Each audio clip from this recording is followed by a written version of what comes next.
Good morning, everybody. I'm coming at you with your exercises for the workout today. So I'm going to go through most of the exercises pretty quickly because some of them are either exercises that it's been a couple weeks or they're exercises where we only have done once or twice, so you may need a little more review. The first exercise that we go through today is going to be our full get up. So I'll spend a little bit more time on that and then I'll go quickly through the others. All right, guys, we're going to start with that get up. So today we're going to talk about the full get up. We've done the beginning of the get up from the floor, we've done the halfway portion, and we've been all the way at the top. So we're going to put it all together today. So as we have started with before, I've got my bent leg and the same arm in the air. It is most important that you remember your starting position. If you start correctly, it's hard to get off from there.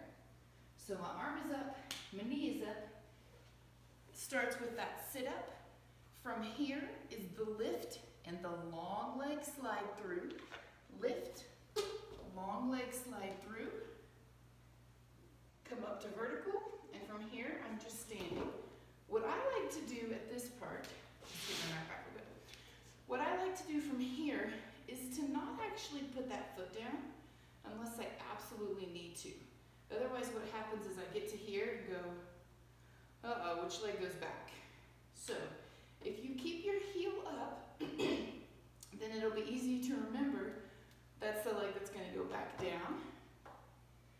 Lean the hand down, lift and slide that back leg all the way through, all the way back down.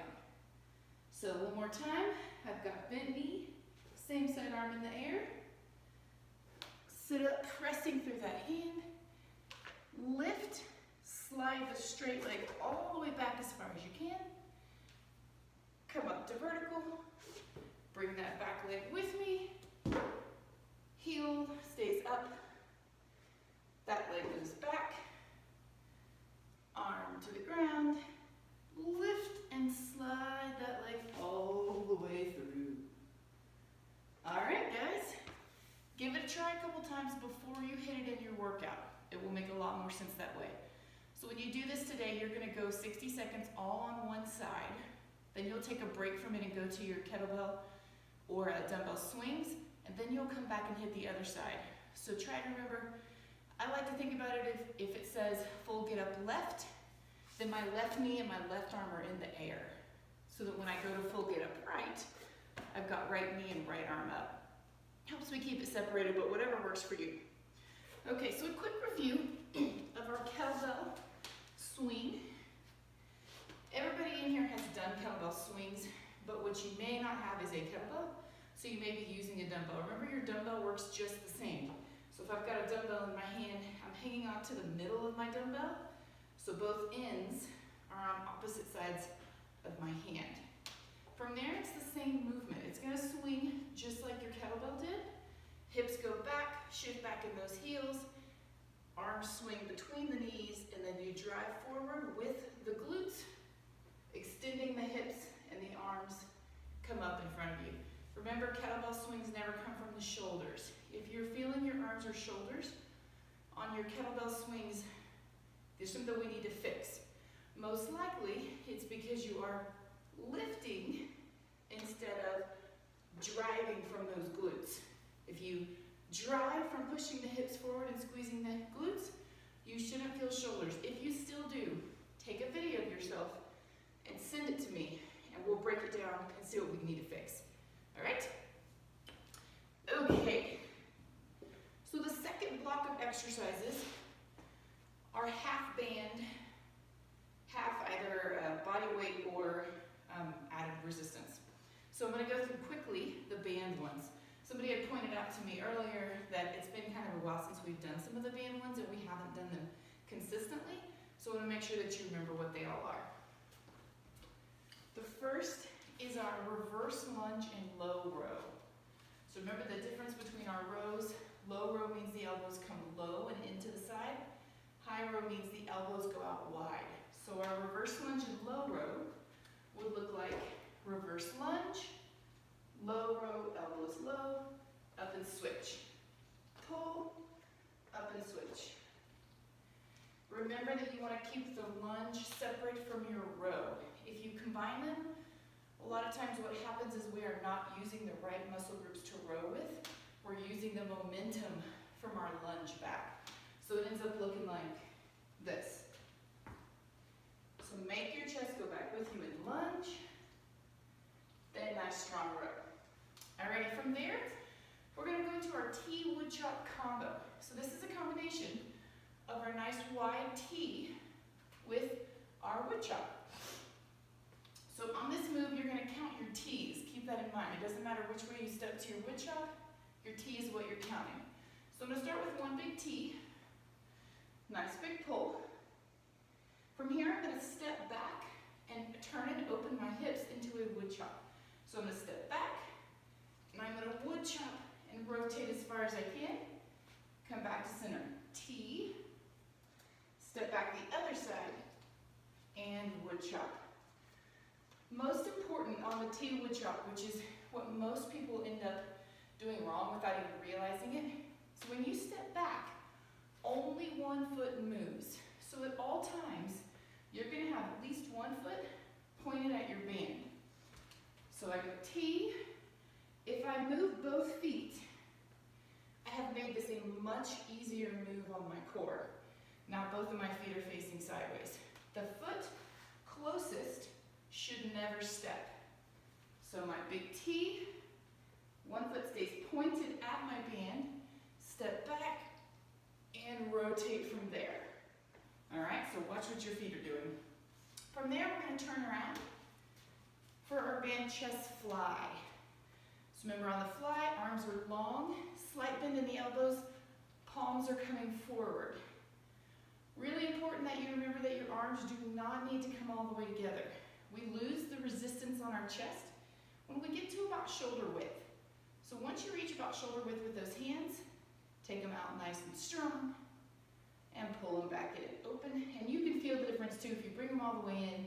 The chest is pretty relaxed at this point. You're just kind of pressing against your band with your arms. So open, squeeze, open, squeeze. If your band has a lot of resistance on it, you can take one foot in front. It'll give you a little bit more lean forward or a little bit more resistance from your band pulling you backwards, especially if you have a red band. You may need to have a foot in front. All right. So those are our three band, and then from there we go into a heavy power squat. So remember, anytime we use the word power, we're referring to how quickly we can get up and away from the ground usually. So with respect to this one, heavy, so I've got my weight. It's gonna tuck into that front squat position or the rack position, elbows in front, weight up at the chest. I'm in a regular squat position, so no wide feet. Toes can turn out slightly if you need to. From here, I'm gonna squat down at a normal pace. As I come up, I'm gonna stand with as much power as I can. So down into that squat, elbows come forward, and I'm gonna stand quick. Because I have a big weight in my hand, I don't want you to add a hop.